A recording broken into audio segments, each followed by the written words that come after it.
Alright, what's up guys? VV back with another video. We got Battle Spirit Saga tutorial this time. Man, I'm loving these tutorial videos. I'm just being honest with y'all.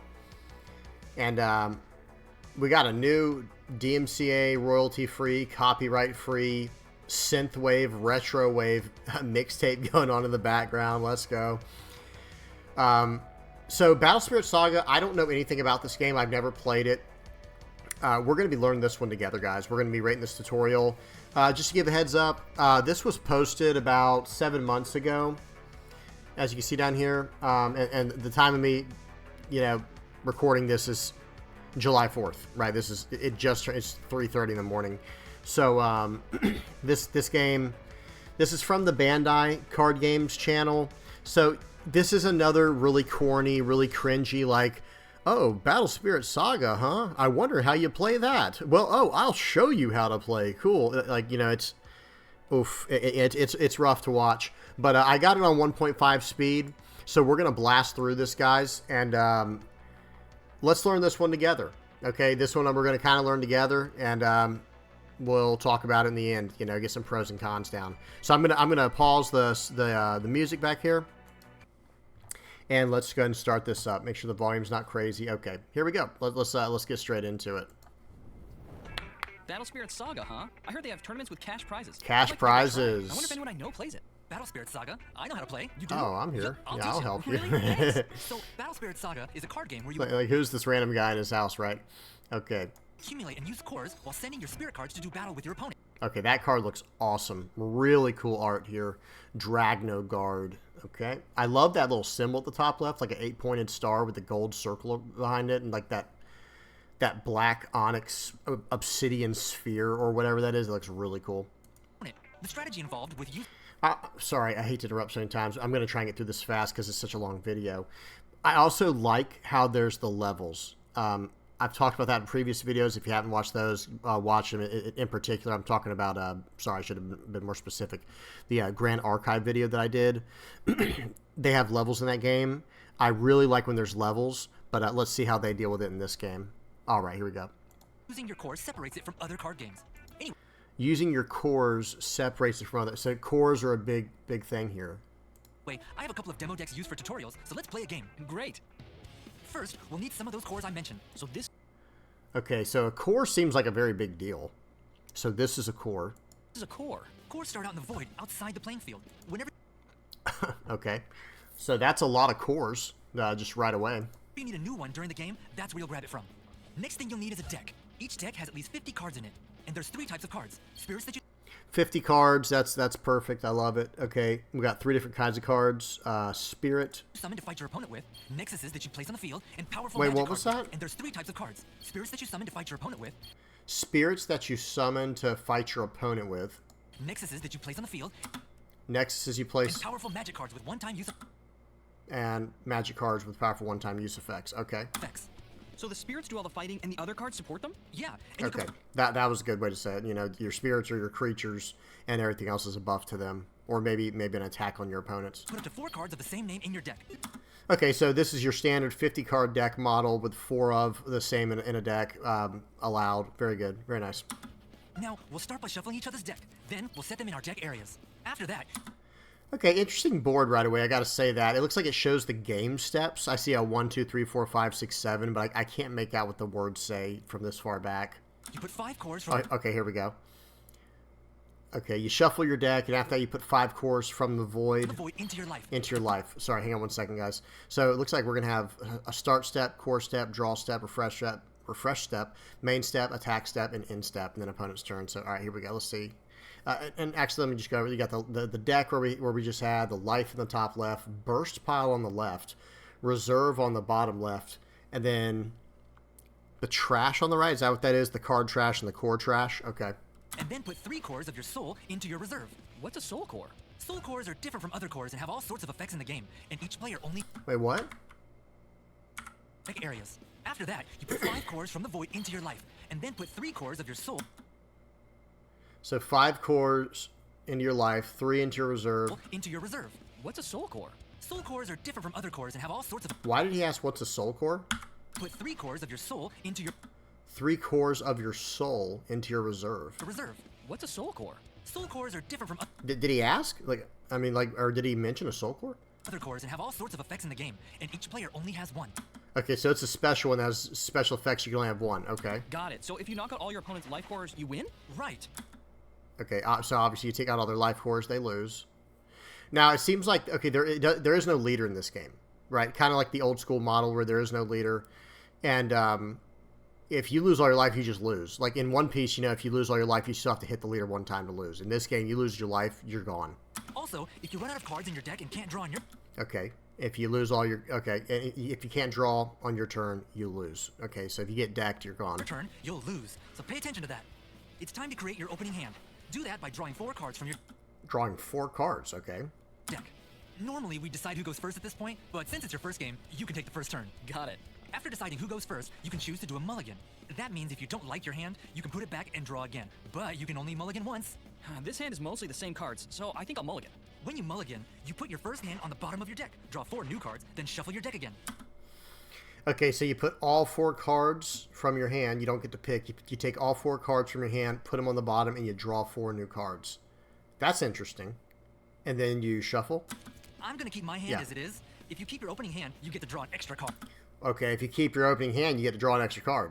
Really? You could have told me that earlier. Yeah, I would have liked to know that too if I was that guy. But he had 3 of the same card. My bad.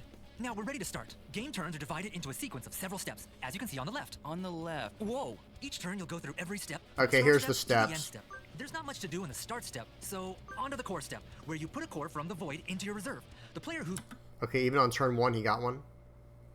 Oh, no. The player who goes first doesn't get a core step. goes first doesn't get a core step. So they on their just first took turn, it- though. they took Then it comes away. The draw step. You draw a card from the top of your deck and add it to your. But you do draw a card. Okay. So, okay, if you don't mulligan, you start off with 6 cards in this game. You don't really start off with 5. You kind of like draw into 6. You really kind of start off with 5 and you draw into 6. hand. Next up is the refresh step. Here, you move the cores that are in your trash into the reserve and refresh all your exhausted spirits. So refresh is like, untap. Okay. Spirits are refreshed by rotating them from horizontal to vertical, and you exhaust them by rotating them from vertical to horizontal. So that they just call refreshed and exhausted what you would just typically call a card if it's tapped or untapped. Okay. Remember that. Got it. But it's not like I can do any of that on my first turn, right? Right. Now we're on to the main step. This is where you get to use cards from your hand and place and swap cores around. Okay, I'll summon this Dragon Captain that's in my hand. Here's how you summon. First, you show the card and check its cost. Okay, so that's its cost. The number on the top left is the cost, huh? Looks like this one costs 3. Right. You'll pay its cost with cores. You can move cores from your reserve or from cards on your field. You can move cores from your reserve or cards on the field. Okay. That seems important that he just kind of blasted over, but okay. And place them into your trash to summon it. Sweet, now it's on the field. Hold on a second. You've got to put a core on that spirit. Why? Cores are a spirit's source of life. So you have to have a core on the... So if something costs 3, it really costs 4. Because you have to pay the cost of 3 and then put a core on it. So you have to put at least as many cores on it as are shown next to the level 1 text, or it will die. Oh, okay. I see. Oh, I get it. By the way, some cards, like Nexuses, have 0 for the level 1 number. They Okay. can stay on the field without a core. You'll normally want to attack next, but the first player doesn't have an attack step on their first turn. So, okay, if you go first, you don't get to attack. That's pretty standard. So your Dragon's going to have to sit tight. Okay. Then you'll go to your end step and pass the turn off to your opponent. Some effects that were active during your turn will reset during this step, so keep Yeah. that in mind. All right, then I guess my turn's over. Okay, my turn. Start step. Core step. Since I'm going second, I put a core from the void into my reserve. Okay, so he goes to 5. So he's got... What was that? Like, yeah, he's got 6 cards in hand, like I said. Not much for me to do on my first refresh step. Yeah, refresh, okay. Main step. I pay 4 cores from my reserve and place the Nexus Scorched Battlefield. Then, I'll summon the Spirit Rain Needle. Huh? That costs 1. Aren't you going to pay? Good eye. One of the cool things about Battle Spirit Saga are these reduction symbols. What are those? Reduction symbols are shown on the cards next to their cost. okay. You can reduce the cost of the card you're summoning by as many matching colored symbols as you've got on the field. Ah. Up to the amount of cost reductions. Okay, so that there's like this little symbol that I've been noticing. Hang You on can one reduce the second. I cost had of to the go card you're summoning by as backwards. many matching colored One symbols as you've second. got on the field. There. So there's like this little symbol at the bottom of these cards. So when you're playing the card, it doesn't affect what's about to happen. But if you're playing a card, you can reduce its cost by that little symbol down there. It looks like. Okay. So that was nice playing that Scorched Battlefield first. Well, I guess it would have been the same if you'd done Rain Needle first, because that would have reduced the Scorched Battlefield's cost by 1 as well. Because all in all, it basically cost him 4, 5 this turn. Yeah, I don't think it would matter either way. Maybe not. I don't know. Someone tell me if you know in the comments below. Field, up to the amount of cost reduction symbols on your card. Oh, I get it. So that's why you played it without paying a core. Now we're on to the attack step. The second player is able to attack on their first turn, but I'll end the step without attacking. And with my end step, my turn is over. So he didn't even attack his buddy, but it looks like maybe there was no point to because of the Dragno Captain has a 3,000 level 1 core, and the Rain Needle has a 1,000, unless I'm not reading that correctly. Okay, now it's my turn. So Okay. start step, core step, and now I get to put a core from the void into my reserve this time too. Draw step, refresh step. Okay, so it looks like so you got your untap, upkeep, draw going on over here, but like in different format. So you have your instead it's in this game it's like upkeep, draw, untap, right? Your upkeep is like your core step where you're getting this new resource. Excuse me. Your draw steps where you draw a card, obviously, and your refresh is your untap step.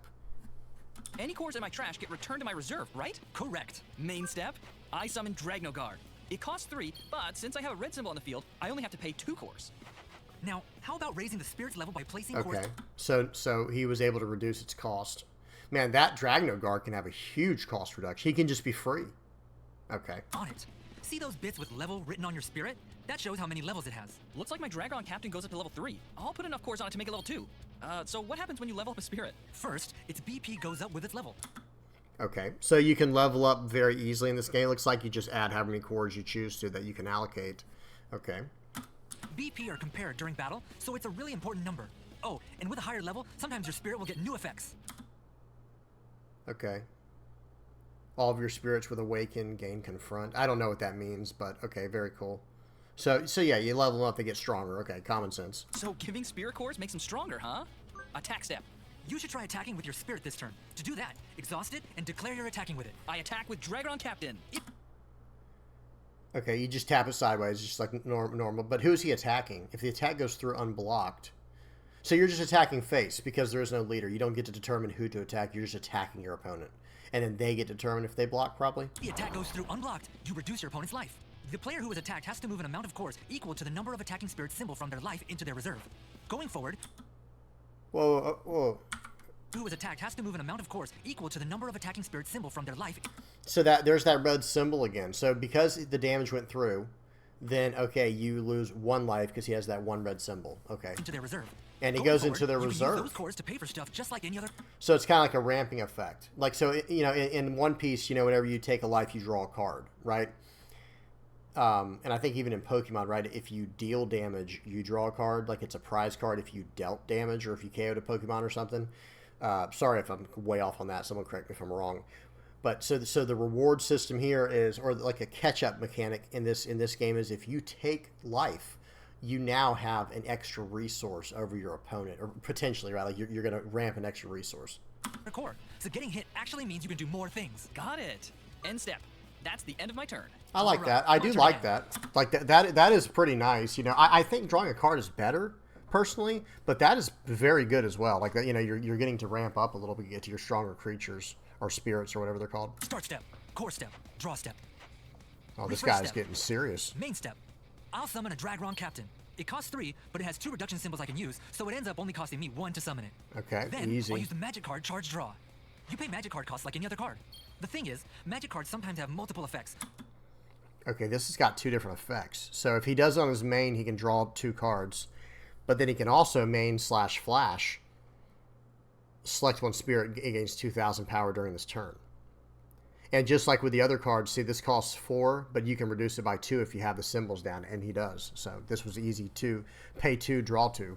So you have to declare which effect you'll use. Okay, you This can only time, choose I'll be using one. the main effect at the Yeah, top. okay. Effects listed with this icon next to them can be used during your main step. When a magic card's effect resolves, you put the card into your trash. Yeah, So magic cards trash only get it, to be use used it once. Yep, Exactly. that makes sense. Attack step. Time for my counterattack. I attack with Rain Needle. Seriously? I don't want to lose life. In that case, you'll want to block with a spirit you've got on the field.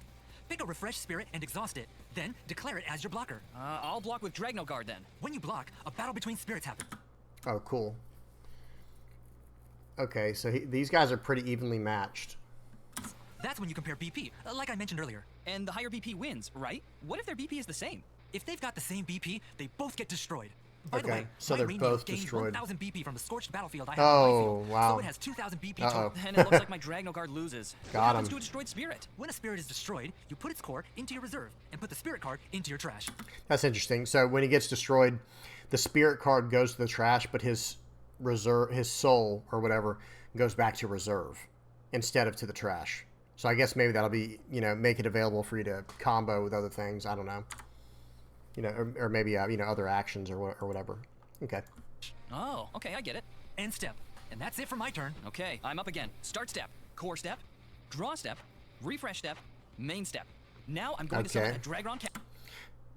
So all that made sense so far. And if you guys have any questions, please ask in the comment section below. If I don't know the answer, I'll at least try to look it up for you because I'm learning this game. I have no idea how to play. It's making sense to me, but it is a little unorthodox, right? So it's a little different. It's a little, what's the word? A little bit foreign, the way this game operates. Captain. Then I'll summon another Dragron Captain. I'll move the 2 cores I need for them. Attack. Oh, you see that? Okay. Hang on. Dragron Captain. Then I'll summon another Dragron Captain. I'll move the 2 cores I need for them. He just moved the one from the first Dragron Captain over. So that goes back to what I was saying in the very beginning, how he was saying, oh yeah, he just moved cores on the field. Like, he just kind of glossed over like that, like it was just common knowledge. But for people trying to learn, that was a very important thing. But hey, at least this guy playing understood right away. So, okay, what he did, so remember, the first Dragron Captain on the left here with the red soul, the special soul core, he had 2 because he was level 2 on him. Or he had 2 on him because he was level 2. This turn, he played 1 Dragron Captain first, which only costed 2. He put those 2 cores in the trash because he has 1 symbol down for his reduction, and then put the core on it. Then his next Dragron Captain only cost 1 because he has 2 Dragron Captains, so he put that over, and he moved the soul over from the red, from this guy who was level 2, over to his other Dragron Captain. Attack step. I'll attack with Dragron Captain. I'll block with my Dragron Captain. Okay, let me explain flash windows. Flash windows are opportunities before and after a block where you can announce... Okay, so this is like a stack, like putting things on the stack, reacting, to everything, just, It's a surprise attack. This is and pretty, both players get a chance to use their pretty flash standard. effects. Ah, so you can use these cards during your opponent's turn too. I'll start by using Charge Draw. I used its main effect last time, but this time, I'm using its flash effect. My blocking Dragron Captain gains 2,000 BP. Seriously? I attacked and lost anyway? Wow, flash effects are scary. You can use flash effects to totally turn things around. Did he also... Does the Nexus affect on your turn as well, or just the opponent's turn, or just, I don't know. I'll have to read that after this. Super strategic elements. Oh, I get it. Well, I guess I'll stop my attacks and end my turn. All right, I'm up now. Start step. All of your... What does it say? Spirits gain 1,000 BP. Oh, during your attack step. So it is during your attack. Core step. So I was reading Scorched Battlefield for those who don't know. All right, here we go. Draw step. Refresh step. Main step.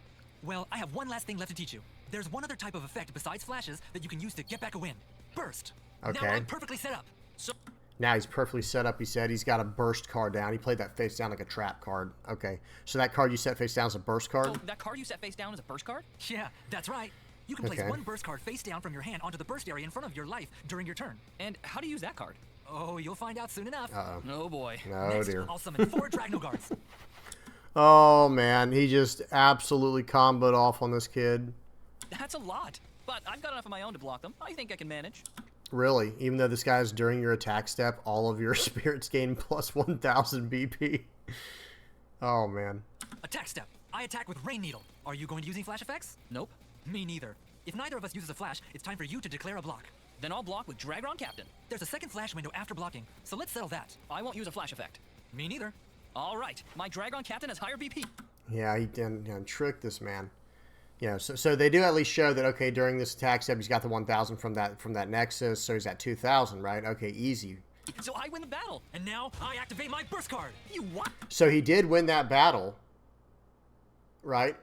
Because I saw the card go to the trash, but let's see what this burst card does. It's called Landmine. So, Burst. When opponent destroys your spirit, which did happen, select one of your opponent's spirits with 3,000 or fewer BP and destroy it. You may then pay this card's cost to activate its flash effect to give 2,000 BP. Cards get activated when their conditions are met. This card's condition is when opponent destroys your spirit. And since you destroyed my spirit, I get to use it. You can use burst cards without paying their cost. Oh, okay, you can use burst cards without paying their cost because they have to meet a certain, criteria. Like in this case, when an opponent destroys your spirit. So when that is met, then boom, it's free. It doesn't cost the 3 or potentially 2 if you have the reduction. So that gives them a huge strategic significance. Anyway, I use my burst effect to destroy your Dragron captain. Wow. So they Oh, require certain he destroyed the one that wasn't tapped down. So now, okay, now that card can't block. conditions to be met, but you don't have to pay to activate And it's them. destroyed. Burst cards are pretty strong. I think I've got this one in the bag if I attack with my entire field. I don't have any flash cards, so I lose. That's unfair. He just You should explain OTK'd the his step before you use it friend, on man. me. Oh, want to play again? After learning all the steps with that demo deck, you should be able to pick... Okay, and then that's that. So he just OTK'd his friend, man. That was that was messed up, dude. Trying to teach him, he just OTKs him. 1 turn kill. Oh man, that is funny. This game seems really cool, man. This game seems really cool in my opinion. A little old school, not gonna lie. Let me see. Where is somewhere to put it at? Some of this art looks amazing. Like this art looks really incredible. The Dragron Captain is, it's okay. That one's okay. But then there was a card down here. Here it is. What happened to it? That's interesting, right? That's a little different. I'm not judging. It's just, you see the other cards we just saw, then you see this card. It's a little, it'll kind of catch you off guard. It's like, did someone proxy this card in? I mean, I'm not trying to be disrespectful. The art looks really cool, but I think y'all know what I'm saying. It just is a totally different card than what we're looking at here, like with art style. Not a bad thing, but it's the art style seems all over the place. And after coming from like One Piece and after coming from Grand Archive, everything is just 100% the same art style, right? You have different characters, but this is cool though. I really like this. I think it's really interesting, all these different styles. I love the core idea. That's really interesting to me, and I like how the whole system works with the reduction of the cost. If I don't. It all just kind of is just really, really cool to me. This seems like such an old school design too. Like when you look at the board, like look at this board. Hang on, where is? I'm trying to get this thing off the board. There we go, to where we can actually see it. Excuse me. I mean, yes, you can always play with your own board, right? Or not your own board, but your own play mat. But just the way this whole thing is set up is really cool to me. The mulligan rule is interesting. You like, okay, I want a mulligan, so you put those 4 cards on the bottom, so you know you're not going to draw those again. So you draw 4 new cards, and then you shuffle up your deck. That's really cool. And then if you don't mulligan, you get the benefit of drawing an additional card. Like I like all that. I do like that. That is really nice. And then I have something. It's a little bit polarizing to me with the life. I like and I dislike the life aspect being the core system. The core system is unique, giving these spirits souls so that they can attack or do your bidding or whatever. They do seem like they can be kind of cluttery on the field, right? Like you've got these little blue objects on the field. I don't know how to say it. It's not like a dice. They seem kind of lumpy, like rocks or something. Little, these little cores. But it's still very cool. It's not horrible. It's not totally off-putting or anything because, I'm used to playing Viscerai with my Flesh and Blood deck where, like, I have, like, here, let me get the synthwave going, by the way. Like, I've got the, I'm used to running a Viscerai deck with Flesh and Blood where I'll have 1 dice here, counting my current rune chance. Then I'll attack. I put that dice on my current attacker. Put a new dice on my old rune chance to start with a new count. I'm used to having, and then I'll even have a rune. Have a what's it called? Rune blood incantation or rune flow incantation, something like that, where you have to have a counter on that. I'm used to having stuff on the board that I have to keep track of. That's not a huge deal, and it's really interesting how you can move it all around. But the game definitely seems a little old school in the sense that You know, number one, there's no leader you're attacking, right? That's like this is like this old Magic the Gathering, Yu-Gi-Oh, Pokemon style where you're attacking your opponent directly, right? Like when he was attacking, let me see if I can like sit it right at where he's attacking. Let's go to, yeah, it was on this turn, right, where he just straight up attacks. There it is, that arrow. I love that arrow. So boom, I'm attacking your face, right? Then you can block with your characters, you know, but you get the point. It seems like it draws a lot from all kinds of different card games, like the burst thing being like a trap card from Yu-Gi-Oh or something. I like it. I mean, I'm not gonna lie. I like the way this game is laid out. I think it's really interesting. Pros would be the way that if you take life, you're just ramping. You're getting stronger and stronger, or you're able to. Because, I mean, think of it like this. When you level up your characters, let me get it on some characters here. You know, where like, no, this isn't a good example. 1 second, guys. Here we go. Let me get back a little bit. Like with these guys here. Let me turn the volume off and hit play. Okay. So they're going to attack. Boom. Perfect. So right here, like, the more cores you get, the more these soul cores or spirit cores, whatever you're getting, I don't know the exact name of them, you can level your guy up, right? And another thing that's interesting, notice with the character on the left, or the spirit on the left, is Dragnogard. To get to level 1 is 1, to get to level 2 is 2, but to get to level 3 is 4. But with the Rain Needle, it's level 1 is 1, level 2 is 2, and level 3 is 3. So like there's probably some benefits to having some of these lesser costed characters that are way easier to get to level 3, so they get their benefit faster, and then you can just move cores around from there anyway. And then I think there was another card as well. Let me see if I can find it. I don't want to spend too much time looking for the card. But ultimately, there was they showed this like big 6-cost card. No, it wasn't that one. And it was kind of showing how, like, you know, certain cards have these special effects baked in. I don't know. Don't want to look at it for too long. But, you know, what was I going to say about it? I wanted to see how much each level costed on it, but not a huge deal. So yeah, tell me what you guys think about this. I thought this was pretty interesting, a pretty interesting looking game. I like how it's basic yet still kind of complicated. Like, you know, it's basic in the sense there's only 3 cards. There's Spirits, Nexus, and you know, the magic cards or whatever they're called. What were they called? Let me see. They got it over here. Yeah, you got Spirit, Nexus, and Magic. Yeah, so it was Magic. I like the reduction system. I like the core system ultimately. I like how his friend got just absolutely trucked by, you know, this landmine took out his 1 blocker left and he got run over by 5 cards, all the cards attacking at one time. You know. Yeah, see you later, dude. Later, nerd, right? That was awesome. I did like that a lot. Here's the card. Nice, I found it. So, like with this card, this some special card. Let me hit play. There it is. Imperial Thunder Dragon Zigworm, or Zigworm. I don't know how to say that. This guy, he costs 1 to get, his first soul puts him at 4,000. His second soul, or second level, excuse me, his first level costs 1 soul to put him at 4,000. Second level costs 3 souls to get a 6,000, but his third level is 9,000, but it costs 5 souls. So, you know, it's just interesting to look at stuff like that. Well, all right, guys, y'all tell me what y'all think. If I missed anything, or you think there's something I should have pointed out but I missed, you know, like something like that, please tell me in the comment section below.